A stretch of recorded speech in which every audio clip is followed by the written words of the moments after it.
Civil सेवा परीक्षा की तैयारी कर रहे मेरे प्यारे युवा दोस्तों, नमस्कार। फ्रेंड्स, कल मैंने एक फैक्ट्री लगाने की बात कही थी, आपको याद हो। लेकिन ये फैक्ट्री जमीन पर नहीं लगनी है, ये फैक्ट्री आपके अपने दिमाग में लगनी है। आज इसी विषय को मैं थोड़ा और स्पष्ट करना चाहूँगा कि जब मैं कह रहा हूँ कि फैक्ट्री लगानी है तो वो फैक्ट्री लगेगी कैसे। और सच पूछिए तो इसी पर यह बात डिपेंड करेगी कि आपके सिविल सर्वेंट बनने की संभावना कितनी अधिक है। आप अपने दिमाग में एक फैक्ट्री लगाने की परिकल्पना कर लीजिए। आपको एक फैक्ट्री लगानी है, किसी भी चीज की फैक्ट्री लगानी है, राइट। उस फैक्ट्री के लिए सबसे बड़ी जो जरूरत होगी वो होगी मशीन की। मशीन जितनी अच्छी होगी आपका प्रोडक्ट उतना अच्छा होगा। मैं कह रहा हूं कि मशीन जितनी अच्छी होगी, यानी कि वो मॉडर्न टेक्नोलॉजी से लेस मशीन हो, एफिशिएंट हो, बार बार खराब होने वाली न हो। आपका जो प्रोडक्ट है उस प्रोडक्ट के लिए आपने जो मानक तैयार कर रखे हैं उन मानकों को तैयार करने वाली हो। अच्छी मशीन का यही मतलब है, राइट। एक दूसरी कल्पना कीजिए। दूसरी कल्पना यह कि आपके पास लेबर बहुत है, हाथ बहुत है, श्रम बहुत है, लेकिन मशीन अच्छी नहीं है। और आप एक सस्ती मशीन ले आते हैं, ये सोच करके ले आते हैं कि कोई बात नहीं, मशीन सस्ती रहेगी तो जरा पूंजी कम लगेगी उसमें, और फिर मेरे पास लेबर तो है, हैंड्स है, मैं हैंड्स का इस्तेमाल करूंगा, ज्यादा से ज्यादा शारीरिक श्रम का मैं इस्तेमाल करूंगा, और उससे मशीन की जो टेक्नोलॉजी होनी चाहिए उसकी कमी को मैं पूरा कर लूंगा। आप दूसरी ये नीति लगाते हैं, और स्वाभाविक है कि ये जो आपने जो दूसरी नीति जो अख्तियार की है इसके लिए आपको मेहनत ज़्यादा करनी पड़ेगी, आपको ज़्यादा घंटे देने पड़ेंगे, श्रम के रूप में आपको पैसा भी ज़्यादा लगाना पड़ेगा। याद रखिए, शुरू में तो आपको लग रहा था कि नहीं नहीं ये मशीन तो सस्ती है और ये खरीद लेते हैं, लेकिन अल्टीमेटली याद रखिए, शास्त्र का सिद्धांत भी है कि जो चीज़ें बहुत सस्ती होती हैं अल्टीमेटली वो बड़ी महंगी पड़ती हैं।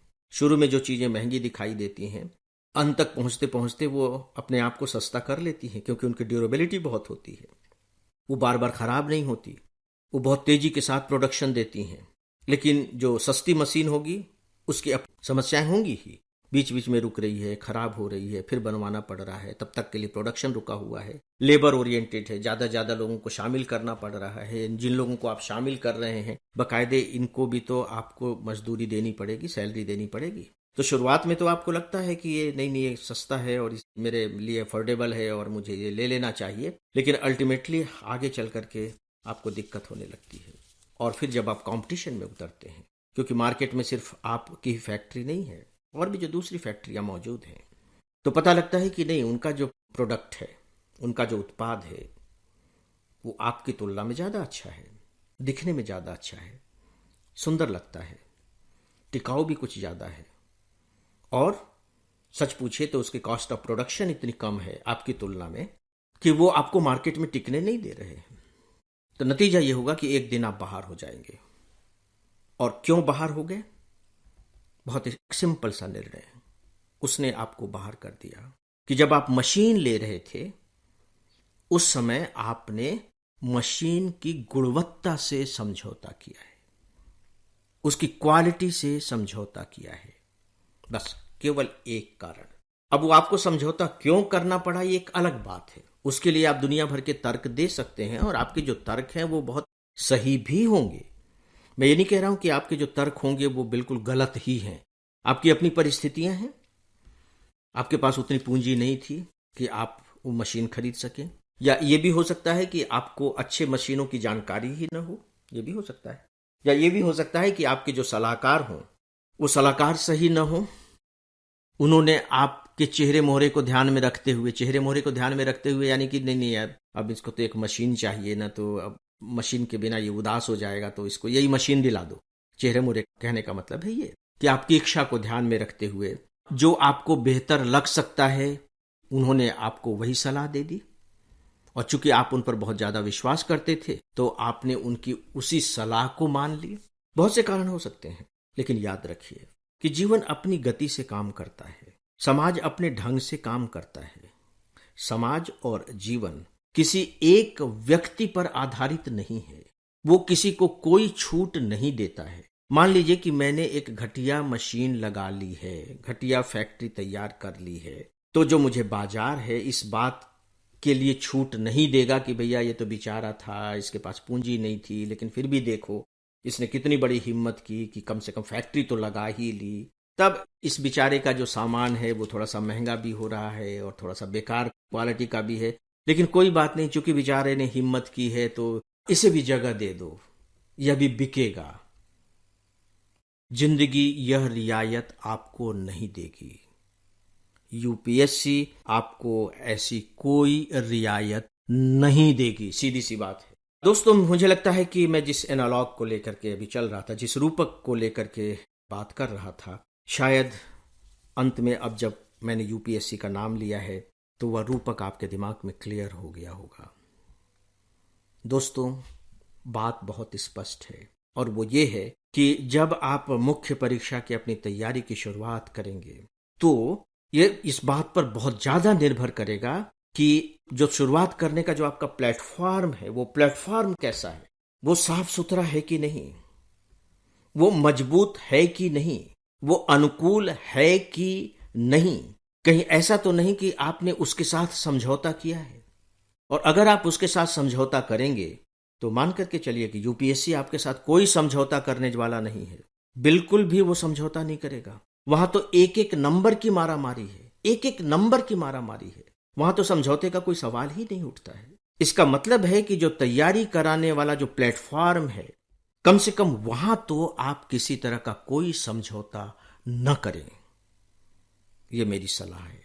आपको बताने वाले बहुत से लोग मिलेंगे, बताने वाले ही नहीं बल्कि बरगलाने वाले भी बहुत से लोग मिलेंगे, लेकिन वहां आपको अपनी जरूरत को ध्यान में रखना होगा, अपने विवेक को खुला रखना होगा, अपनी तर्क शक्ति का इस्तेमाल करना होगा। एक बात जो मेरे लंबे अनुभव के बाद अब लगभग मेरे दिमाग में दर्ज हो गई है, और वो ये है कि मैं समझता हूं कि अब वह दौर करीब करीब खत्म सा हो गया है जब मैं ये कहूं कि नहीं, इसकी तैयारी आप खुद भी कर सकते हैं, खुद भी कर सकते हैं, बशर्ते आप एक बहुत अच्छे स्टूडेंट रहे हों, ब्रिलियंट स्टूडेंट रहे हों। अगर बहुत, चलिए ब्रिलियंट की मैं बात नहीं करता, तो आप एक अच्छे स्टूडेंट हैं, एक अच्छे स्टूडेंट हैं, पढ़ने में आपका मन लगता है, विषयों को आप समझ लेते हैं, लॉजिकल तरीके से आप विषयों के बारे में थोड़ा बहुत सोच भी लेते हैं। यदि यह क्षमता आप में है तो बिल्कुल आपको किसी के भी मदद की कोई जरूरत नहीं है। जब सिविल सर्विस एग्जामिनेशन के रिजल्ट्स आते हैं तो उसमें बहुत सारे ऐसे स्टूडेंट होते हैं जिन्होंने अपनी तैयारी खुद की हुई होती है, और जो थोड़ा बहुत सपोर्ट होता है वो इधर उधर से वो बाकायदे ले लेते हैं, क्योंकि आजकल तो आप देखते हैं कि गूगल से आपको सपोर्ट मिल जाता है, आपको यूट्यूब से सपोर्ट मिल जाता है, और भी दूसरे बहुत सारे साधन हैं जो सपोर्ट प्रोवाइड करने का काम करते हैं। तो मैं ये तो नहीं कह सकता हूं कि नहीं ऐसा बिल्कुल हो ही नहीं सकता है, ये आपकी अपनी पृष्ठभूमि पर निर्भर करता है। लेकिन यदि आपकी पृष्ठभूमि इस तरह की नहीं है और आप आत्मविश्वास नहीं जुटा पा रहे हैं, तो फिर मुझे लगता है कि आपको किसी की मदद की जरूरत है। और जब मैं कह रहा हूं किसी के मदद की जरूरत है, तो मैं स्पून फीडिंग की बात नहीं कर रहा हूं कि कोई बिल्कुल चम्मच से आपको दूध पिलाएगा, नहीं, वो आपको केवल एक सपोर्ट करेगा, चीजों को समझने में आपकी मदद करेगा, एक मेंटरशिप जिसे हम कहते हैं, वो आपको रास्ता बताएगा कि नहीं, इसको इस तरीके से समझो, इसको इस नजरिए से देखो। इसका मतलब यह है कि जिस प्लेटफॉर्म का भी आप चुनाव करें, यदि आप चुनाव करते हैं तो याद रखिए कि उसकी जो सबसे बड़ी विशेषता होनी चाहिए वो ये होनी चाहिए कि वह प्लेटफॉर्म आपके अंदर विषय की तर्क शक्ति पैदा कर रहा है या नहीं कर रहा है, वह विषय को समझने की आपके अंदर दृष्टि पैदा कर रहा है या नहीं कर रहा है। यदि वह दृष्टि नहीं पैदा हो रही है, वह तार्किक क्षमता नहीं आ रही है, तो प्लीज स्टॉप इट, इसे रोक दें और फिर सही की तलाश करें। सही चीजें हैं, आपको नहीं मिल रही हैं या आप ढूंढना नहीं चाह रहे हैं, आप इसी से संतुष्ट हैं, वो आपकी अपनी समस्या हो सकती है, लेकिन चीजें हैं।